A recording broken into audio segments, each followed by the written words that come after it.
Assalamualaikum warahmatullahi wabarakatuh. Teman-teman semua yang terus bergerak dan terus penuh semangat, terima kasih telah bekerja bersama untuk menjangkau semua. Insya Allah makin banyak lagi yang terjangkau, makin banyak lagi yang kita ajak untuk menjadi bagian dari gerakan ini. Izinkan kesempatan ini kami mengajak teman-teman semua untuk mari mensukseskan Posko Rakyat atau Poskora dengan memasang penanda di rumah-rumah kita, menyambut siapa saja yang ingin tahu, ingin bergabung, ingin mengetahui rekam jejak, dan tentang program-program ke depan. Dan izinkan juga dalam kesempatan ini kami mengajak kepada semua untuk lebih terlibat aktif dalam mengawal suara kita dengan menjadi tim penggerak Badan Koordinasi Saksi atau Bakorsi. Insya Allah seluruh ikhtiar ini diantarkan kepada pintu-pintu kemudahan untuk kita bisa bersama-sama menyongsong perubahan untuk masa depan yang lebih baik. Sekali lagi apresiasi dan salam hangat untuk seluruh teman-teman relawan yang sudah terlibat. Assalamualaikum warahmatullahi wabarakatuh. Anies itu orang yang sangat hebat. Anies itu orang yang sangat cerdas. Anies Rashid Baswedan adalah sosok calon pemimpin yang diidam-idamkan di negara kesatuan Republik Indonesia ini. Anies Rashid Baswedan tentunya akan membawa perubahan yang besar di negara kesatuan Republik Indonesia ini. Begitulah kata-kata dari relawan Anies Rashid Baswedan. Tetapi berbanding terbalik ketika kita mendengar suara oposisi. Mereka mengatakan bahwa Anies Rashid Baswedan itu adalah manusia tukang ngibul. Anies Rashid Baswedan itu adalah manusia yang tidak punya prestasi. Anies Rashid Baswedan adalah manusia yang hanya pintar atau yang hanya pandai berkata-kata, sementara tidak mampu untuk bekerja. Untuk lebih jelasnya, saya ingin mengajak pemirsa semua, mari kita bersama-sama menyimak cuplikan-cuplikan video berikut ini, biar kita semakin paham siapakah sosok Anies Rashid Baswedan itu yang sebenarnya. Apakah benar Anies adalah sosok calon pemimpin yang akan membawa perubahan di bangsa ini? Ataukah malah sebaliknya, Anies Rashid Baswedan adalah manusia pembohong besar yang tidak layak untuk mengayomi, bahkan untuk memimpin bangsa ini? Mari kita simak bersama-sama. Anies, sosok dan rekam jejak sudah cukup jelas. Orangnya cerdas, santun, budi pekerti luhur, tidak pernah emosional. Dan sebagai gubernur Jakarta yang heterogen, rakyatnya bermacam-macam suku dan agama, Anies tampil sebagai orang yang adil, tidak diskriminatif, dan berhasil memimpin Jakarta selama 5 tahun. Ya, dia tampil sebagai seorang Muslim yang menebar kasih sayang kepada siapapun, rahmatan lil alamin. Itulah sosok Anies Rashid Baswedan, maka sangat layak bila tahun 2024 Anies jadi pemimpin Indonesia, Indonesia menjadi negeri yang aman, damai, makmur, sejahtera untuk semua. Insya Allah. Kalau bisa Mas Anies ngajak wakil presidennya itu dari kader NU. Nah, di situ. Kader NU. Semua kiai yang didatangi, semua pesannya, mohon Mas Anies memperoleh dukungan dari kami mohon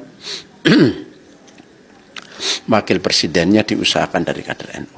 Nah, salah satu figur yang sangat potensial, masih muda, dinamis, punya kapasitas di NU itu banyak. Salah satunya adalah Mbak Yeni Wahid. Akhir-akhir ini isu yang berkembang tentang pencegahan Pak Anies Baswedan. Halo bro, itu narasi basi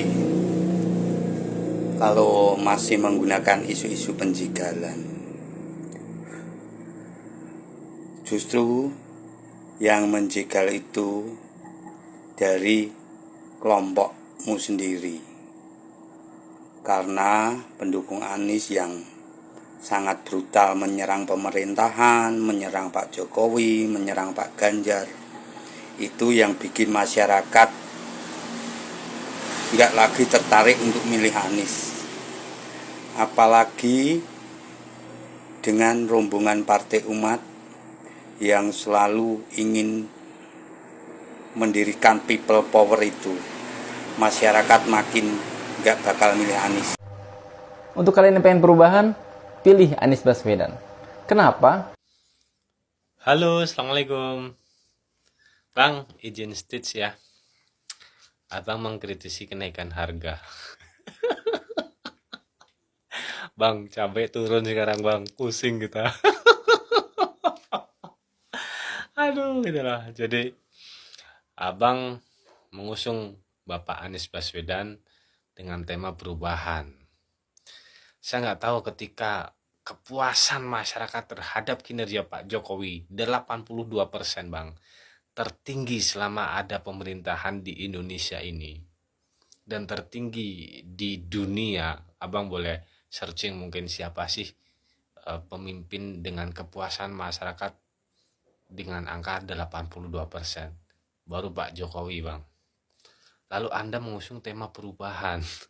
Perubahan yang seperti apa gitu kan? Pak Anies Baswedan sebagai antitesanya Pak Jokowi, abang anggap sebagai jawaban bagaimana menghadapi tantangan di dunia ke depan. Saya pikir Indonesia sekarang ada on the track bang, di segala lini, dari segi perekonomian, dari segi sepak bola, dari segi, saya pikir kita sudah on the track bang. Jadi tinggal melanjutkan bagaimana apa yang sudah dipondasikan oleh Pak Jokowi. Abang selalu menghitung hutang negara. Abang pernah nggak menghitung aset negara seperti apa bang sekarang di eranya Pak Jokowi? Itu yang perlu dicatat.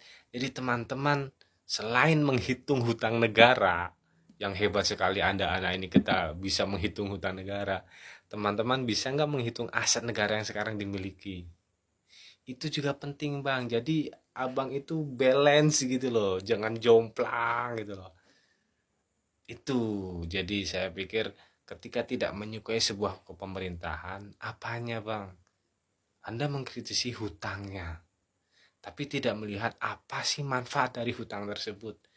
Itu yang menjadi persoalan buat teman, bagi saya, mohon maaf. Apakah hutang bagus, apakah hutang jelek? Tergantung bang. Kalau hutang untuk suatu hal yang konsumtif, tentu tidak bagus efeknya.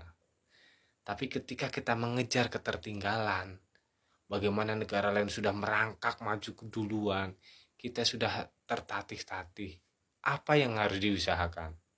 Kita mengejar ketertinggalan yang ada. Di era Pak Jokowi, kita mengejar ketertinggalan bang, dari segala lini. Kalau abang, teman-teman abang selalu mengkritisi jalan tol, berbayar, hutang tinggi. Lalu abang melihat nggak sebuah kemajuan-kemajuan yang ada dibangun di era saat ini?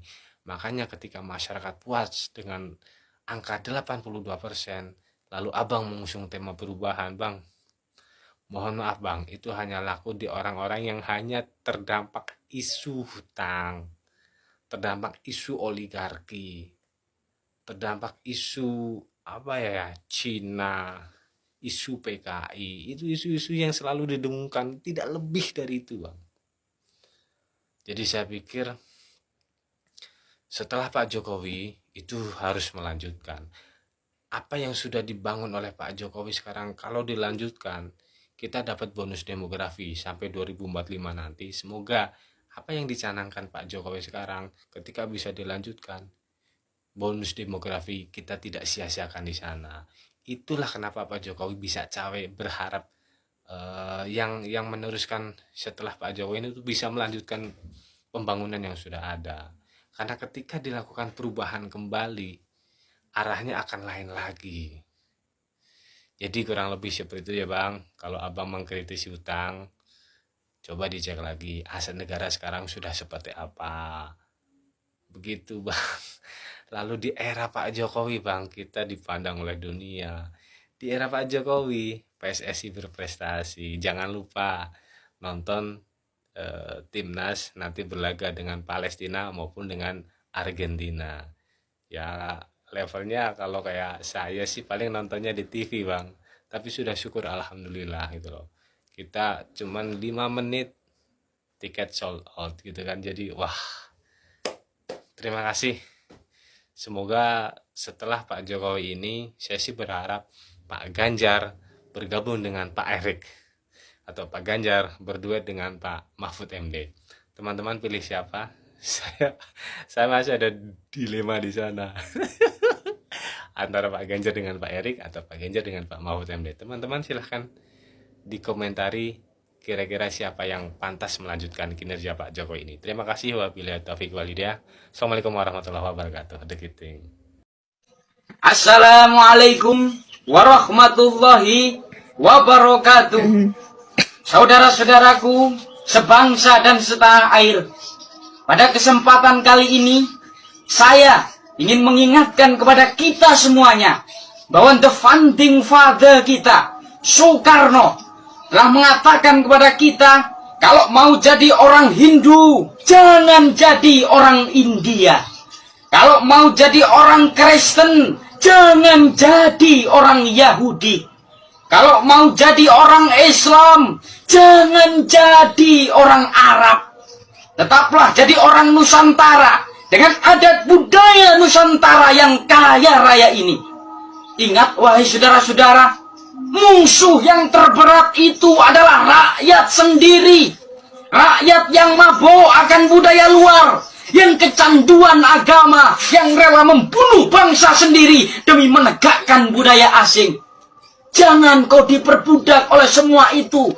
Tetaplah bersatu padu membangun negeri ini tanpa pertumpahan darah. Demikian yang dapat saya sampaikan. Wassalamualaikum warahmatullahi wabarakatuh. Salam waras, salam rakyat Indonesia, Sabang sampai Merauke. Ini mengenai Anies ya. Dia bilang teriak-teriak setiap kampanyenya, rekam jejak, rekam jejak. Rekam jejak yang mana? Mungkin orang-orang yang buta matanya itu tidak tahu Anies rekam jejak yang mana. Saya sendiri ya orang perantauan di Jakarta. Ya, walaupun saya dari Jawa Timur ya. Dari mulai resapan air, DP 0%, program OJOJ, semuanya berantakan, nggak ada yang benar. Kali Ciliwung nggak ditanganin sama sekali 5 tahun. Ya, terus Kali Hitam ditutup jaring, Formula E mangkrak, ya Stadion JIS mangkrak. Itu program dari mana? Patung dari bambu, patung sepatu, semuanya nggak ada kualitasnya, nggak dirasakan rakyat secara langsung. Hanya itu saya akui, trotoar memang makin cantik, tapi mempersempit jalanan sama aja. Jakarta udah macet, trotoar dibikin lebar, jalanan dibikin sempit. Apa nggak tambah macet Jakarta? Bagi yang waras ini pakai akal sehatmu ini pakai. Termasuk warga Jakarta yang memilih Anies itu, yang berkuar-kuar mendukung Anies ya. Ini saya pribadi dari rakyat kecil ini. Ya, ngomong apa adanya. Terus kemarin membanding-bandingkan SBY sama Pak Jokowi. Ya, SBY yang membuat jalan 100 berapa kilometer, itu jauh dibanding sama Pak Jokowi. Ya, Pak Jokowi itu kalau nggak salah itu membuat jalanan itu 341 kilometer. Ribu itu. Ya, bukan ratus lagi, ribu. Ya, orang itu pakai logika ini loh Anies. Biar kamu makin dikenal orang, biar ada simpati sama orang, sama rakyat. Kalau kamu makin gedabru, siapa yang mau percaya sama kamu? Terutama itu antek-anteknya kamu itu.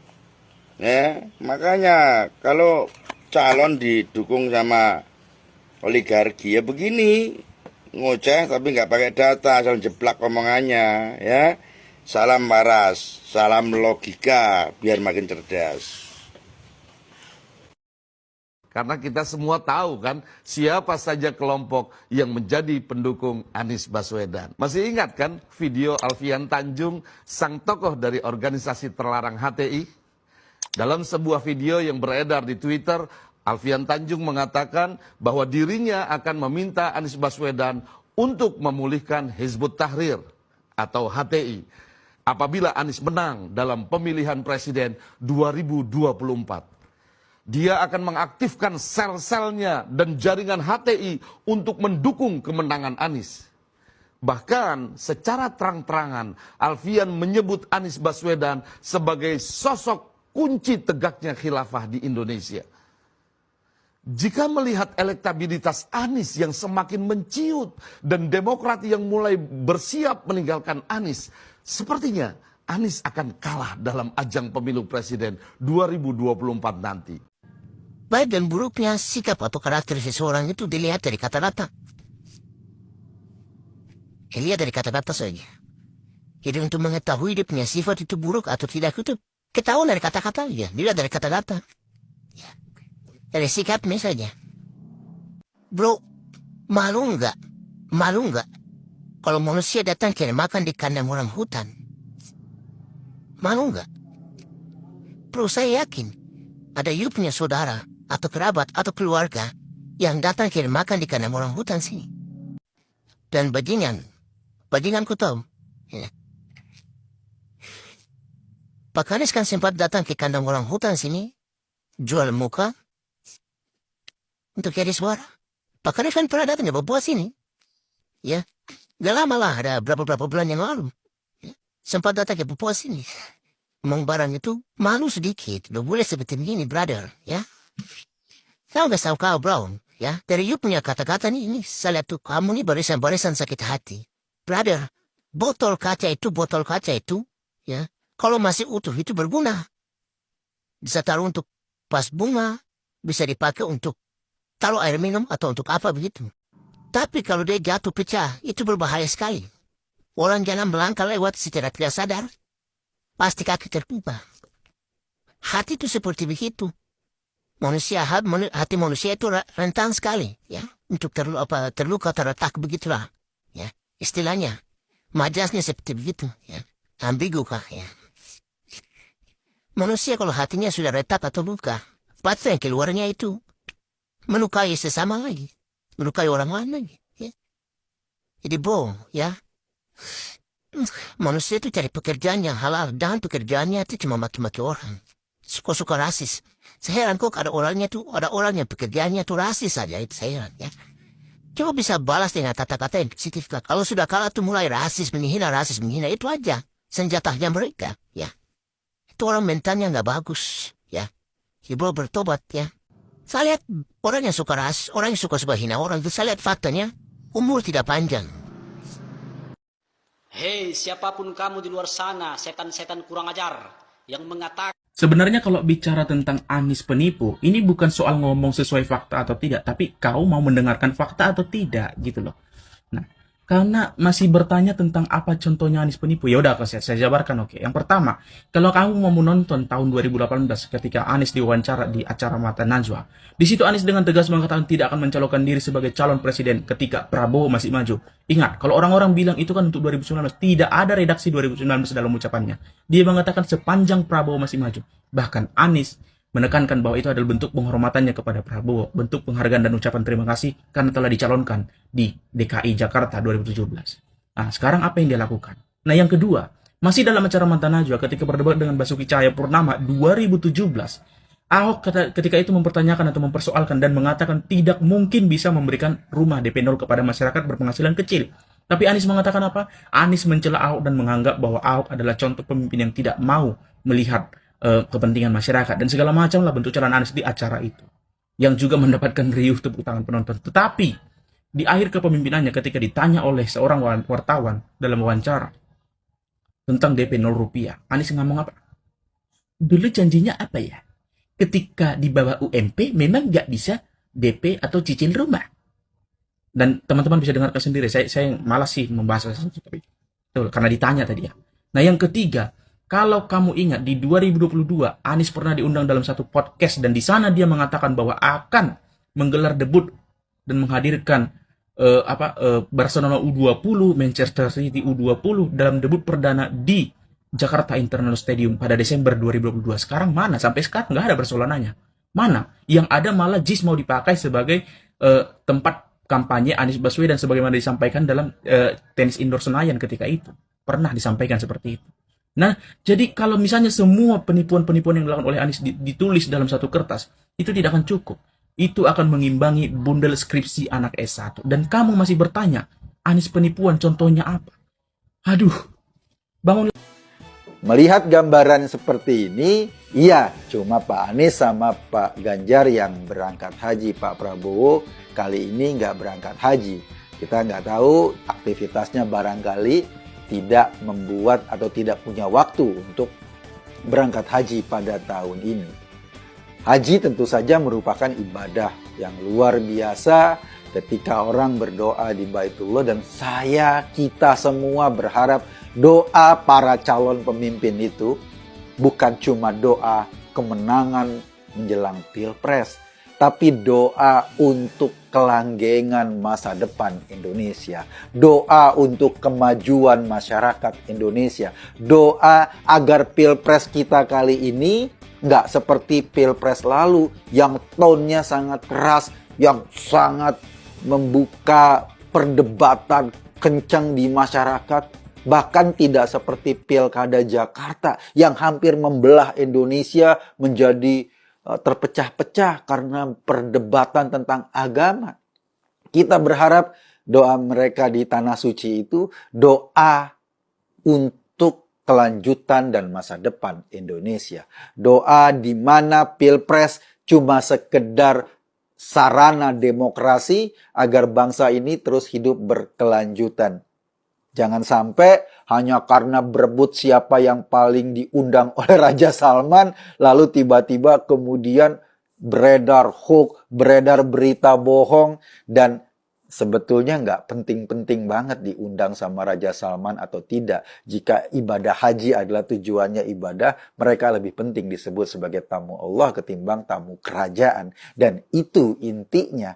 Intinya adalah ketika semua orang membuka pakaiannya sebagai status sosial, kemudian menggunakan pakaian ihram yang tidak dijahit, dan kemudian semua orang sama pakaiannya, tidak ada status sosial di situ, tidak ada lagi kepentingan sosial di situ, yang ada cuma hamba dan Tuhannya, dan kemudian sama-sama bergerak keliling mengitari Ka'bah, mereka tawaf. Karena kehidupan bergerak, sesuatu yang tetap, yang tidak bergerak, simbol dari Tuhan yang maha melihat semua kebutuhan manusia. Kita pingin sekali Pilpres kali ini kita lewati tidak seperti Pilkada Jakarta yang hancur-hancuran itu, atau tidak seperti Pilpres 2014, 2019 yang penuh dengan hoax, yang penuh dengan fitnah. Pilpres kali ini kita lewati dengan senyum. Seperti fotonya Pak Ganjar di foto itu ketika dia pakai pakaian ihram, ada Pak Anies. Sayangnya Pak Anies nggak tersenyum. Entah kenapa. Mungkin susah tersenyum kali. Saya Kak tadi hanya mengajak Anda berpikir, kesimpulannya ya terserah Anda. Terima kasih. Anies Baswedan pernah berkata, visi dan misi itu tidak terlalu penting bosku, sebab bisa digarang oleh siapa saja. Jadi jangan terlalu fanatik, jangan terlalu percaya, jangan terlalu yakin pada tokoh politikus bosku ya. Karena mereka sedang memerankan perannya di atas panggung sandiwara politik bosku. Ya. Salam akal sehat, salam akal waras saudaraku. Salam. Mengapa kita bersandiwara? Mengapa kita bersandiwara? Oke guys, Assalamualaikum warahmatullahi wabarakatuh. Salam, Om Swastiastu, Namo Buddhaya, salam kebajikan dan salam sejahtera untuk kita semua. Saudaraku sebangsa dan setanah air, para penonton kanal YouTubeku yang sangat saya hormati dan sangat saya cintai. Dalam cuplikan-cuplikan video tadi, ada pesan-pesan yang begitu jelas, yang bisa kita simak, yang bisa kita resapi dan kita renungkan. Siapakah sosok pemimpin yang layak untuk melanjutkan program-program besar dari seorang Bapak Presiden Insinyur Haji Joko Widodo saat ini? Anies Rashid Baswedan tadi dia sudah memberikan pesan kepada para pendukungnya, kepada relawannya, dan juga relawan Anies Rashid Baswedan sudah berkomentar bahwa Anies itu adalah sosok pemimpin yang sangat luar biasa. Anies Rashid Baswedan adalah pribadi yang mampu membawa perubahan di bangsa ini. Tetapi di sisi lain, kita mendengar kecaman-kecaman dari netizen yang dalam tanda kutip dari kelompok oposisi yang berseberangan dengan Anies Baswedan ini. Mereka malah membongkar semua kebohongan-kebohongan Anies Rashid Baswedan, baik selama menjabat DKI Jakarta maupun di saat-saat sebelumnya hingga saat ini. Rekam jejak Anies Baswedan terus dibongkar oleh netizen yang saat ini tidak suka jika Anies Rashid Baswedan menjadi orang nomor 1 di bangsa ini. Para pemirsa sekalian tentu punya tugas dan tanggung jawab yang amat berat, yakni kita orang-orang yang mencintai bangsa ini, orang-orang yang mencintai NKRI, orang-orang yang menginginkan agar Indonesia ini bisa maju. Tentu kita punya pekerjaan berat saat ini, yakni kita harus mampu untuk mencari figur pemimpin yang mampu untuk melanjutkan program-program besar dari seorang Presiden Joko Widodo. Tentu ini bukan hal yang mudah, sebuah pekerjaan yang sangat berat untuk kita rakyat Indonesia. Dalam kutipan video tadi sudah jelas-jelas mengatakan bahwa 82% rakyat Indonesia saat ini puas dengan kinerja Bapak Presiden Joko Widodo. Artinya dari 82% ini kita masih punya tanggung jawab yang lebih berat, yakni kita harus mampu untuk menggunakan suara hati kita, harus mampu untuk melihat rekam jejak dari semua pemimpin, khususnya mereka-mereka yang maju di calon presiden di pemilu 2024 nanti. Ada Anies Rashid Baswedan, ada Bapak Prabowo Subianto, dan juga ada Bapak Ganjar Pranowo. Dari ketiga orang ini, siapa kira-kira sosok rekam jejak pribadi yang mampu untuk melanjutkan program-program besar dari Bapak Presiden Joko Widodo ini? Tentu dari masing-masing para pendukung akan membela calon pemimpinnya. Relawan Anies akan mengatakan bahwa orang yang sangat tepat adalah Anies Rashid Baswedan. Terus yang dari Prabowo Subianto pun demikian, sama juga dari Ganjar Pranowo. Sehingga saya berharap para pemirsa sekalian, video-video yang saya sajikan tadi bisa kita cermati, bisa kita amati siapa orang yang tepat, orang yang layak untuk menjadi RI 1 di tahun 2024 sampai 2029 nanti. Tetaplah berpikir kritis, tetaplah menggunakan suara hati nurani, dan tetaplah berpikir waras. Saya Sainai dari Provinsi Nusa Tenggara Timur. Saatnya kita yang rakyat jelata harus berani untuk bersuara. Salam hormat, salam NKRI.